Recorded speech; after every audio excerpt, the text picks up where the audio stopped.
একটা ওয়াদা চাই। আমি তারাই আছি, তবে আপনারা এখানে যার কারণে এসেছেন মরহুম রফিক বিন চৌধুরী সাহেবের জন্য, তার সম্মান মাথায় রেখে আমার যাওয়ার পরে আপনারা আশা করি নিজ নিজ জায়গায় থাকবেন।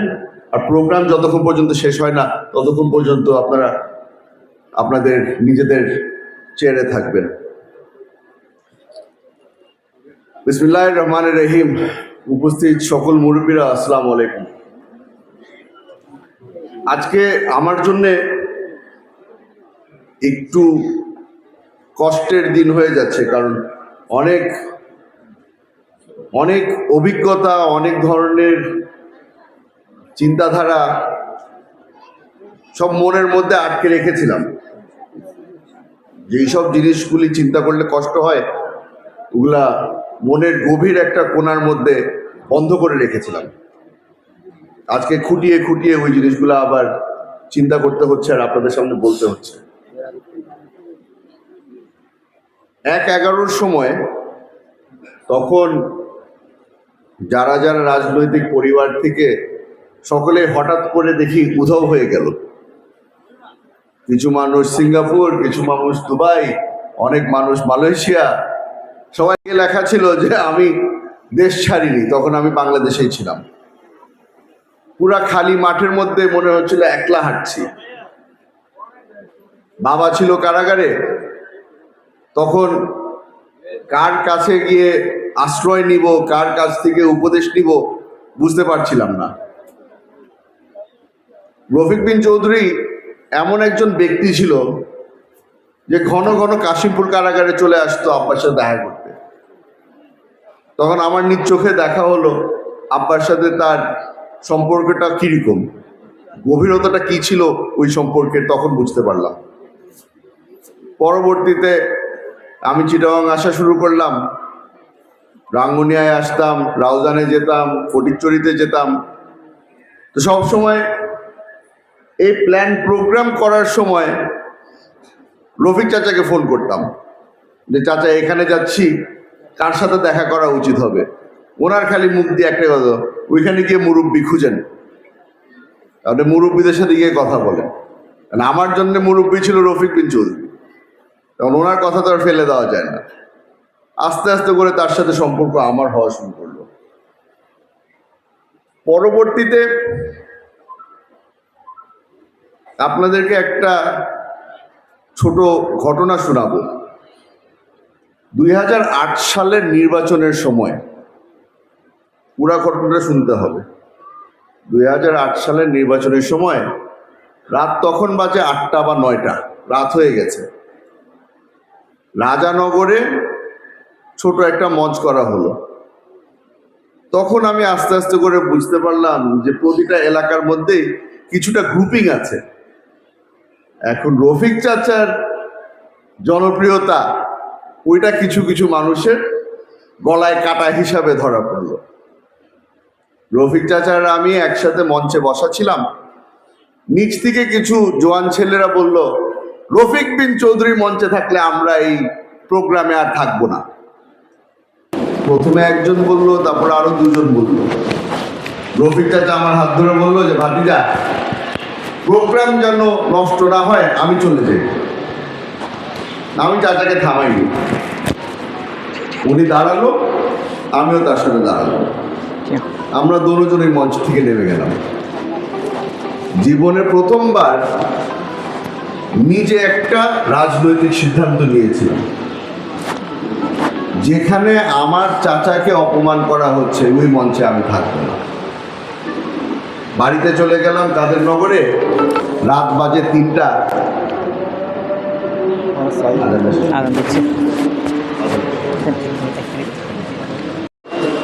জিজ্ঞেস করলো কেন করলাম, আমি বললাম যে যেখানে আমার চাচাকে সম্মান দেওয়া হবে না ওখানে আমি থাকতে পারিনি। আমার বয়স কম ছিল, কিন্তু প্রথমবার আব্বার চেহারার মধ্যে আমার জন্য সম্মান দেখলাম। তখন আমি আরো বুঝতে পারলাম যে আসলে রফিক বিন চৌধুরীর সাথে সালাউদ্দিন কাদের চৌধুরীর সম্পর্কটা কি ছিল। আব্বাও গর্ব করলো যে তার ছেলে তার ভাইয়ের সম্মানের জন্য লড়াই করেছে। আব্বাকে যখন অ্যারেস্ট করা হয়, এই মিথ্যা মামলা দিয়ে অ্যারেস্ট করা হয়, তখন আবার একা হয়ে যায়। মাথার উপরে ছাদ ছিল না, মুরব্বি কেউ ছিল না। আবারও ফিরে গেলাম মরহুম রফিক বিন চৌধুরীর কাছে। ওনার হাত ধরে ধরে রাজনীতি শিখা। আব্বার কাছে যেতাম কারাগারে, আব্বার থেকে পরামর্শ নিতাম, ওই কথা গিয়ে তারপরে রফিক চাচাকে বলতাম। রফিক চাচা পরিচয় করে দেওয়া শুরু করলো আমাকে। ওনার আশেপাশে যারা ছিল, আব্বার পুরানো মানুষ যারা ছিল, আপনাদের সাথে উনি পরিচয় করিয়ে দিল।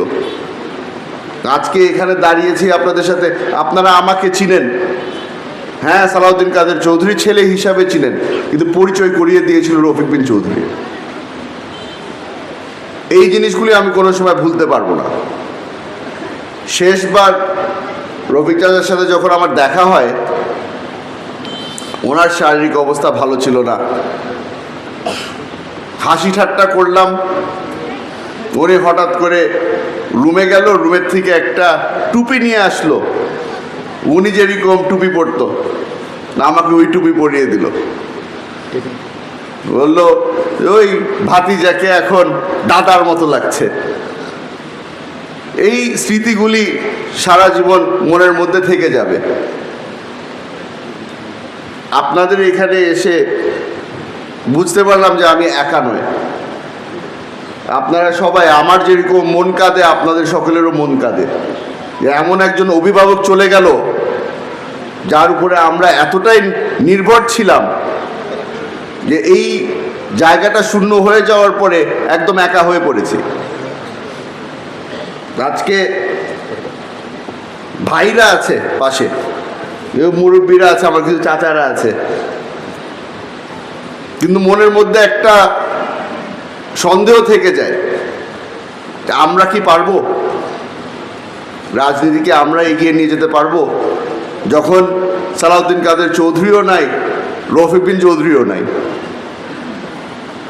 চেষ্টা করে যাচ্ছি, আপনারা যদি সহযোগিতা করেন আশা করি কামিয়াব হব। তবে যতদিন রাজনীতির সাথে জড়িত আছি আমরা, আশা করি বুঝতে পারবেন না। যারা চলে গেছে তাদের জীবনের ব্যাপারে চিন্তা করে আমরা অনেক কিছু শিখতে পারি। দুইজন ব্যক্তি যার মুখে বারবার করে শুনেছি একটা জিনিস, সিরাতুল মুস্তাকিম, সহি পথে চলা।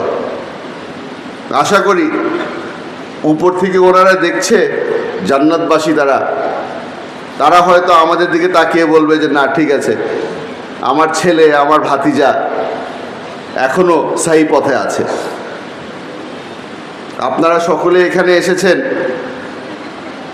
দোয়া করবেন রফিক চাচার জন্য, আর দোয়া করবেন এই পরিবারটার জন্য, কারণ এরা এখনো এলাকাবাসীর জন্য সে একই কাজ করে যাচ্ছে যে এই জিনিসটা তাদের বাবারা করত।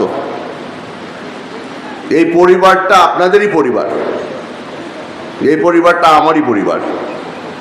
আশা করি সামনের রাস্তায় আমরা কাঁধে কাঁধ রেখে, হাতে হাত রেখে আগাবো। আপনাদের কাছে আবারও অনুরোধ করছি, প্রোগ্রাম শেষ হওয়া পর্যন্ত আপনারা থাকবেন এখানে, কারণ এটা আর কিছু না, মরহুম রফিক বিন চৌধুরী সাহেবকে সম্মান দেওয়া। ইনশাআল্লাহ আবারও দেখা হবে আপনাদের সাথে। দোয়া নিয়ে যাচ্ছি। আসসালামু আলাইকুম।